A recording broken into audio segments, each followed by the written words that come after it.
Sikur se unë si qytetari i Mitrovicës, por edhe të gjithë qytetarët e Mitrovicës e rikujtojnë sikur se ka ndodhur dje.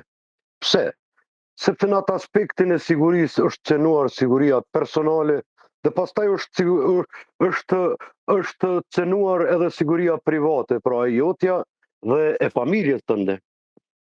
Ajo datë, ose ato dy data kanë qenë datat më të vështira që unë kam përjetuar në jetën time. Më lejo të lutem vetëm 2 minuta në aspektin qytetar ta shpjegoj si.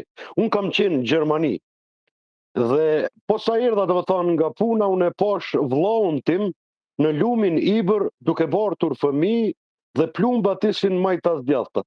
Unë u ktheva domethënë në mars, por ai tmeri unë që e kam pa dhe pastaj kam pas familjar shumë që janë dëbuar prej maton lumit Ibër, kështu që unë e di definitivisht se çka jam duke folur dhe si përjetohet kjo, sepse ka qenë një natë shumë e tmerrshme. Nuk është zgjedh as mjet, as asgjë për t'i lënduar domethënë këta njerëz, sepse është cenuar ajo liria, ajo lufta është pas kryer dhe pas 6 muaje të ndodh kjo, fëmijë të vritin aty, pleq dhe gra, domethënë absolutisht e papranueshme dhe padyshim që në aspektin e sigurisë dhe posaçërisht në atë aspektin kriminalistik, kur nuk do të harrohet krimi i rënd, ai nuk parashkrohet.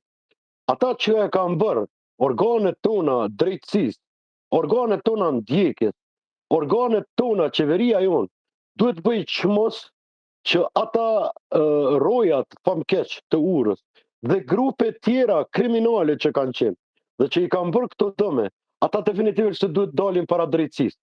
Askush këtu nuk po kërkon asgjë, po kërkon domethënë vetëm drejtësi, sepse ato ditë po e them të drejtën absolute, është sikur se të ke ndodhur dje.